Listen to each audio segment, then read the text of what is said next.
नमस्कार मित्रों और हमारे सारे प्यारे बच्चों, नमस्कार, गुड मॉर्निंग। आज जो टॉपिक है आपके सामने हम चर्चा करेंगे वर्णमाला विचार। वर्णमाला क्या है? हिंदी वर्णमाला से बहुत सारे प्रश्न आते हैं और यदि किसी बच्चे को वर्णमाला का बेसिक ज्ञान नहीं है तो फिर हिंदी की शुरुआत कैसे करेगा। सबसे पहले हम वर्णमाला ही पढ़ते हैं। वर्णमाला, हिंदी वर्णमाला में कुल जो अवर्ण है 52 है।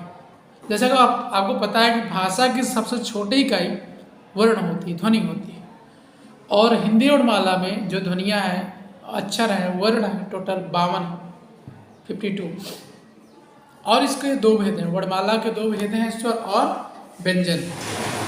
वर्णमाला के दो भेद हैं, स्वर और व्यंजन।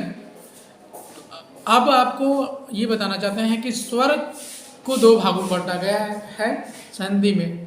संस्कृत में 3 माना गया है, ह्रस्व, दीर्घ, प्लुप्त। हिंदी में 2, ह्रस्व और दीर्घ।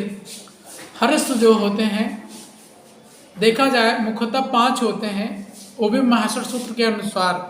लेकिन हिंदी में 4 को माना गया। कौन कौन से सुन लीजिए पहले। आ, ई, उ, री, लिरी।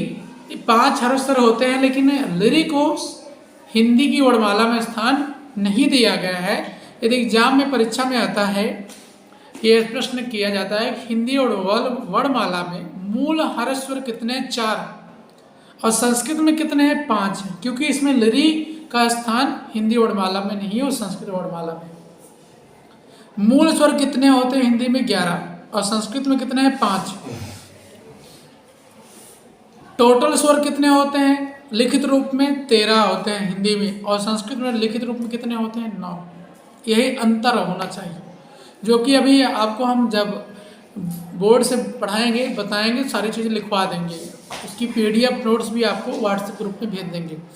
दीर्घ स्वर कितने होते हैं? 7 होते हैं हिंदी वर्णमाला में। अ, ई, उ, ए, ऐ, ओ, औ। इस जो 7 हैं आपके दीर्घ स्वर है। एक बार फिर से सुनिएगा। हिंदी में 4 छोटे स्वर हैं, आ, ई, उ, री। और दीर्घ स्वर में होगा बड़ा आ, बड़ी ई, बड़ा उ, ए, आई, ओ, औ। ये 7 हिंदी में दीर्घ स्वर है। यदि प्रश्न अब बनता है कि हिंदी में कितने छोटे स्वर हैं? 4।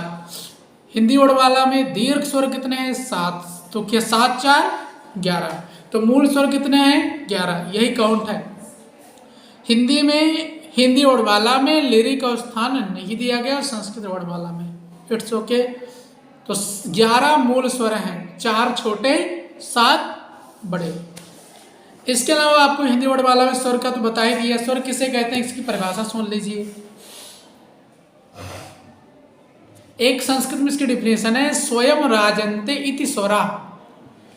जो दूसरों की सहायता न ले, जो वर्ण किसी अन्य वर्ण की सहायता न लेते हुए उच्चरित होते हैं, उन्हें स्वर कहते हैं। और स्वर हिंदी में 11 होते हैं मूल स्वर, और संस्कृत में 9, जिसमें 5 ह्रस्व हैं, 4 संयुक्त स्वर हैं। ये था स्वर की परिभाषा है। स्वर के विषय में आपको जानकारी एक बार फिर से आपको बताते रहे हैं। हिंदी में मूल स्वर जो होते हैं वो 11 होते हैं, 4 ह्रस्व होते हैं, आ, ई, उ, री, और 7 आपके होते हैं दीर्घ, बड़ा आ, बड़ी ई, बड़ा उ, ए, आई, ओ, औ। इसके अलावा स्पर्श व्यंजन, सबसे पहले का से लेकर मा तक, कु, चू, टू, तू, पू, का वर्ग, चा वर्ग, टा वर्ग, ता वर्ग, पा वर्ग। ये जो है 5 वर्ग के 5 अक्षर जो हैं, 5 5 जा 25।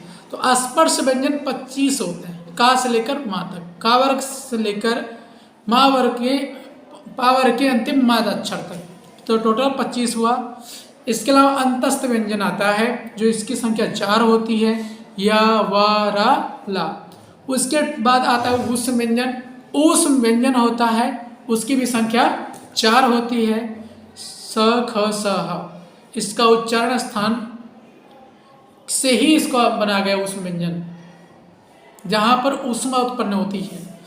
इसके अलावा आपका जो संयुक्त स्वर है, मूलतः देखा जाए 3 ही था मुख्य रूप से संयुक्त स्वर, लेकिन टोटल 4 हैं। छत्र रंग ज्ञा संयुक्त स्वर, और आगत वर्ण जो होता है वो 2 हैं, जो नीचे नुक्ता लगा रहता है ज अ फ। आगत वर्ण 2 हैं, आगत वर्ण 2 हैं, ज अ फ, इनके नीचे नुक्ता लगा रहता है।